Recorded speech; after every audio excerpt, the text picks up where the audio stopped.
What up, world? Welcome to another jam-packed episode of Blunt Talk Sports Podcast, NBA Draft Round 1 recap episode. I am your host, Anthony Wright, coming to you from the beautiful, hot, humid, but not as scorching as yesterday, like confines of Atlantic City, New Jersey. Wherever you may be watching or listening, I thank you as always. Like, share, and subscribe. It helps the channel. You can check the Blunt Talk Sports Podcast out, not just here on YouTube, but on Substack, Apple Podcasts, Spotify, Patreon, Trovo, and as well as on Podbean.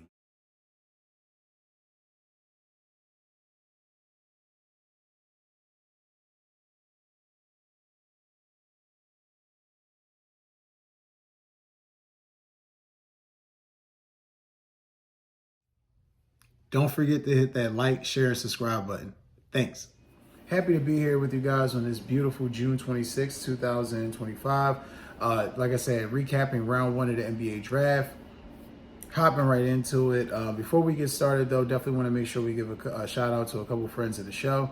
As you guys know, I'm an avid gamer, huge PlayStation fan. I've been a PlayStation fan since 1996. I implore any of you guys that watch the show, that are fans of the show, or just for your first time just seeing this, if you do like Sony PlayStation, please check the description box and link within the video. There will be a link to Sony PlayStation Direct. I implore you to check it out. Be a ton of things in there from you from Sony PlayStation. Also, too, if you're looking for like accessories, controllers, things of that nature, definitely the place to check. Sony PlayStation, more than a game. Looking to get out this weekend, looking to take your spouse out, have a great time with some friends, then look no further than the #1 leading ticket seller and reseller in the world, StubHub. #1 seller in the world for live events, tickets, shows, and concerts, StubHub. All right, guys, we're hopping into this episode. Like I said, we're going through the round 1 recap. NBA draft was definitely exciting. It was the first time in a couple years that I actually gave a fuck about the draft because I'll be honest with you. Most times, more than not, the NBA draft, it's a 70-30 proposition. 30% of those guys are going to make it. I probably am being generous with that figure, but off the top of my head, it's usually a 70-30 proposition where 30% of those guys make it, 70 don't. Or, some of those guys just don't even have the careers that they expect to have long term. So definitely exciting. Definitely great that the round 1, commenced. Ended as good as I thought it was going to go. Looking here, though, which is hilarious, I want to make sure I pull up my predictions. I definitely implore you to check that episode out from yesterday. I did do a predictions episode. My predictions sucked ass. I wasn't completely wrong, though. I got a 3 out of 10. Cooper Flag was a default, but essentially, I did pick correctly that the Sixers would take VJ Edgecombe. I think that was a pretty good guess. And also, too, I guessed that the Wizards would take Trey Johnson. Just looking at how that roster was constructed, I basically saw that as a high probability of happening. Definitely something that needed to happen, so it was a good move. Shocked by a lot of the moves that didn't happen. So I'll definitely make sure we touch on that right now. First off, I want to give a shout out to the best moves of the day, or the best moves so far in the draft. If I was a betting man, if I was a man to sit here and say to you, like, hey, draft's going on, what guys do you think, so far right now, hot take, best move so far? Dylan Harper going to the Spurs, hands down. Got to get that. I honestly thought they were probably going to shock the world and maybe take an Ace Bailey, but being that I think the media kind of overblew the whole rubbing people wrong thing, but I do think that that's actually, it has some, teeth to it, some fact to it. But Dylan Harper fits the Spurs. Now, it does open up questions on what happens with Stephon Castle.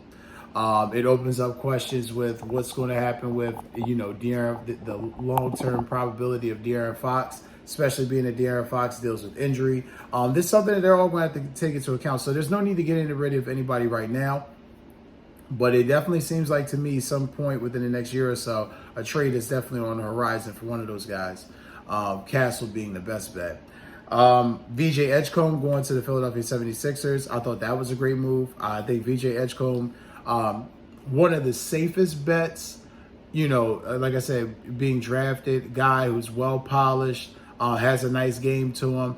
Honestly, to me, when I look at him, and I know they label him more of like a 3-and-D guy, but to be honest with you, he looks like the guy who could take Paul George's spot within a year or so. Like, I mean, being honest. So definitely understand what Philly was doing with that. And there was definitely a lot of maneuvering and a lot of talk out there that Philly was definitely trying to get off of that third pick. They waited until the very last minute to make a move. And I understand completely because, again, when they're trying to acquire assets that can help them right now. However, they had no problem building towards the future. And this pick just made the most sense. Con Canoople going to the Charlotte Hornets. That flat out one, smart move.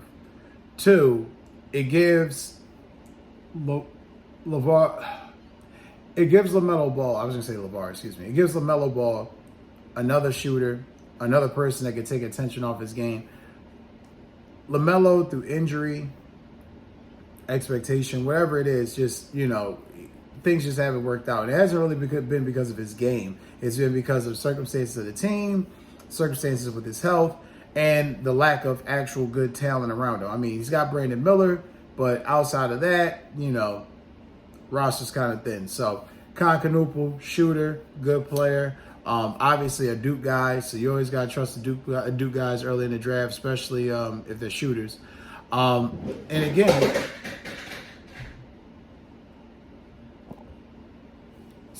getting Con Canoople, great at move for Charlotte.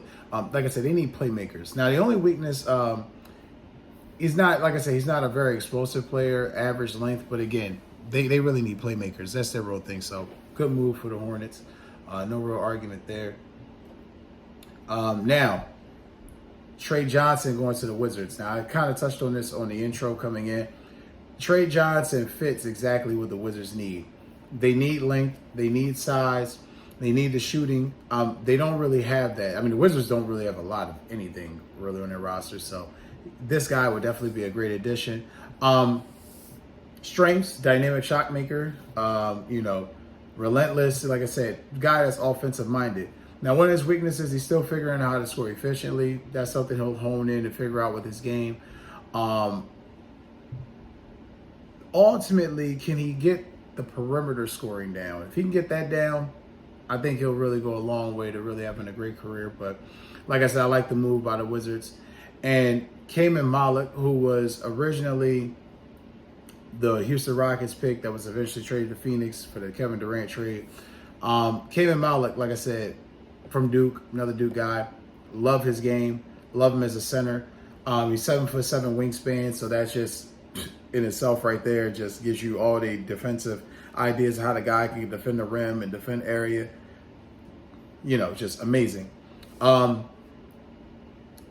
have lack of experience on both ends. He's still growing into his body and into his game.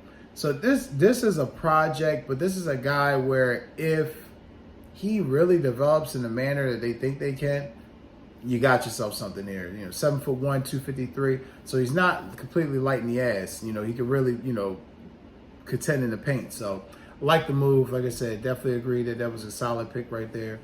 Now, some of the picks that kind of threw me off, that were a little confusing. One, I think this was really, really, really going to be crazy. There was a trade that took place yesterday.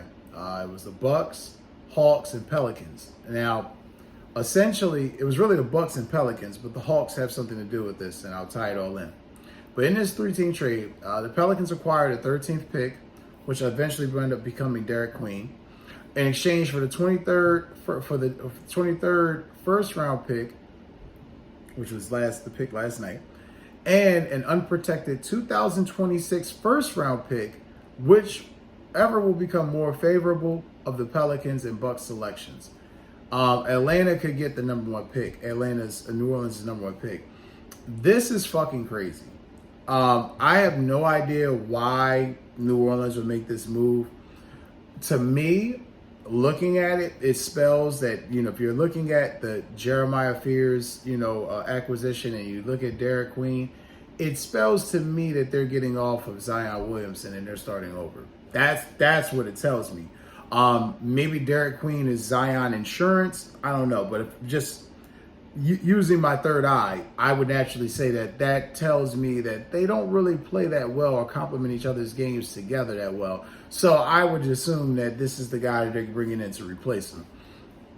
But you're sacrificing an unprotected first round pick next year that you could possibly use to really retool your roster when, I don't know, you're strong chance you're not going to make the playoffs this year. What the fuck is the thought process? Again, New Orleans proving they have no idea of what the fuck they're doing down there. Yeah, Zion's getting traded. That's what all this pretty much leads for me to believe. Going even further, Pelicans drafted Jeremiah Fears at number 7. Not mad at that pick at all. Not mad at that pick at all. They need a point guard. They need a guy that can come in there and play and be relentless. A guy that's quick, can play with pace, can shoot. But he struggles defensively, which is one of the problems that you have already last year, is that you struggled as a defensive unit. So you're now going into next year saying, let's struggle even further on the defensive end. Kind of weird. And then, he's not as strong as he needs to be, and his frame is obviously because of his size, being 6'3", 180 pounds. It's not as, big as he could be or should be. Now, maybe that'll all change and alter. NBA diet, working out, NBA regimen, that'll change, but size is size. So that being said, kind of confusing there, but again, good player. But the last one that really kind of confused me was the Atlanta Hawks. The Atlanta Hawks with the 23rd pick selecting Asa Newell. Now, no disrespect to Asa Newell, 6'9", 224 out of Georgia. Mobile, aggressive, cleaner, cleans up the rim well. I'm not sure, because maybe this is something I'm a little bit confused about, but one of his major weaknesses is that the limited length at center put him in a position where he couldn't really play both ends of the courts well, and may have to develop as a power forward instead of a center. May have to develop in a different position because of the lack of transition. It's just kind of weird that it seems like Atlanta, which I'll touch on another team that geared up on one position. It seems like Atlanta is gearing up on a bunch of forwards. I get it. You do have Clint Capella who's leaving, so you do have to kind of gear up and prepare for that. However, it does seem kind of weird. You're grabbing a bunch of guys who are kind of like high energy, high motor, but not really outstanding really at one tree. I don't know. Kind of confusing, but time will tell. Now, for my what the fuck moves of the NBA draft. First of all, the Brooklyn Nets. I want to make sure that they're not low. They are not low. You had 5 first-round picks in this draft. 5. Anybody with a brain figure, you're not going to use all those draft picks. You're going to use a couple of them. You're going to get a good vet.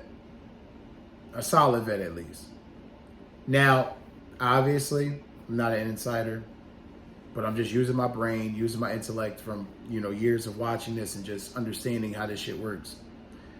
I highly doubt that there wasn't an offer out there for a veteran that could not have helped your team this year. I refuse to believe that there wasn't a good enough offer that you, with one of those fucking first round picks, that you could have gave up to get somebody who could help your team this year.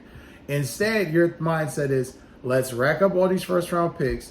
Let's use all of them because we really don't know what the fuck we're doing. So let's just rack up on all these guys. Let's play experimentation. Let's put guys out there, figure out who works, who doesn't. And then when we see what guys we got, we'll get off these other guys, and then we'll bring in vets to try. What the fuck is the plan, Brooklyn?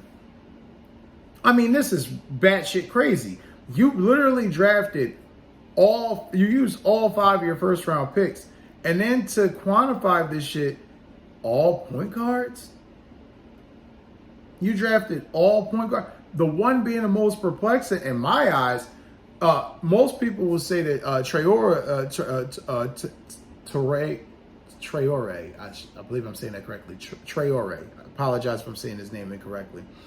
But they're saying that he was the most interesting and perplexing. No. For me, it was Igor Denham. Demon. Igor Demon. Igor Demon, I mean, like, can you say project? Can you say project and development? What the fuck is going on there? Like, why in the hell did you draft this guy when you could have drafted so many other people in that? It screams bad team, bad decision, not really trusting the evaluation of talent to where they could use some. I mean, you could have easily have grabbed young assets and used some of these picks to grab veterans. I'm very perplexed at what the plan was from Brooklyn. They screwed the pooch, fucked it up, whatever term you want to use. Definitely did not use these first round picks the way we all thought they may have. Now, again, maybe out of these 5 guys they drafted, 2 or 3 of them pop. For their sake, they better. One of them better pop, because this 5 point guards kind of spells like you really have no idea what you're doing. And 3 of them, again, are projects, Demon included. So, yeah. Other what the fuck moment. The Portland Trailblazers drafting Yang Hansen. No disrespect to Yang Hansen, because I've heard and I've read that the Blazers spent millions of dollars on getting, doing the research and getting prepared for this, and ultimately making sure that, he was the guy that they think that they can draft and develop to be, which is great, completely understandable. What the fuck does that mean for Donovan Clingan, who you just drafted a year ago? Now, I'm not saying you can't have 2 centers, but let's just be logical. They both play the same position. They both have the same style. Now, maybe Hanson's a little bit more athletic, but kind of weird. Not really understanding the thought process there. And like I said, I did my research on this. They spent a lot of money into researching this guy and developing him. And they hope to bring him over here now. But yeah, who the fuck is this guy? We don't even know. And they made this selection. I mean, it's just kind of one of those things where you don't really understand why certain teams end up as bad as they do. And then you see some of these draft decisions. And again, this guy could wind up being a hit. He could wind up proving me the fuck wrong, proving a lot of people wrong, but just very perplexing. Now, again, one of the weaknesses for this gentleman. Now, again, slow-footed, questionable awareness, intensity and agility guarding in space is a question that really should be something to worry about. And he's a question of liability on defense. So, not a floor spacer, not really understanding what Portland was doing. Like I said, perplexing. Very, very perplexing. The Nets, before I finish up with them, they seem like they're just following the Sixers blueprint. Trust the process, whatever the fuck that means. Yeah, so Derek Queen, like I said, going to the Pelicans is another what the fuck moment, because at that point, if you said that Zion was your guy, weren't you going to continue to get guys to develop around him? Joe Dumars isn't dumb. Zion's probably been on the block for a while, guys, and he's just, saying the right things in public. But I think it's very indicative that major change is coming in New Orleans. So that's going to do it. So for this episode, before I end this episode, though, I will touch on something that I thought was definitely interesting. I was correct on one other thing that made me happy. I did say that there were going to be 5 first-round trades last night, a minimum. It was. Biggest ones coming off top of my head already, Suns acquiring Mark Williams, sending Charlotte their 2029 first round and their 29th pick in last night's draft for Mark Williams. Definitely the Suns, smart, having a gluttony of guards, realizing they need actual people to defend the paint in the interior. So you got to give the Suns credit for that. Kings obviously made a trade with the Oklahoma City Thunder, acquiring a number 24 pick and selecting Neat Clifford out of Colorado State. Like that pick there, 3-and-D guy, wing perimeter. Shooting's gotten better. 3-point shooting and shooting period has gotten better over the past couple of years. Seems like a guy that could really blossom into something. So definitely glad to see that the trade amount worked out. As far as round 2 is concerned, I will have a recap video geared towards that and speaking on that. And I'll also have a video recapping the Sacramento Kings draft and what Scott Perry said in that video as well. So definitely stay tuned for more updates and episodes. That's going to do it for this episode, guys. Don't forget to like, share, and subscribe. Take care and enjoy the rest of your day. Hey to all my fans and subscribers out in the UK. Looking to get out this weekend, looking to make something of your week, then look no further than the Viagogo, the #2 leading ticket seller in the world for live events, shows, and concerts. Definitely check it out. If you're looking for exclusive tickets, look in the description of my videos on the Blunt Talk Sports Podcast. Take care and enjoy your day.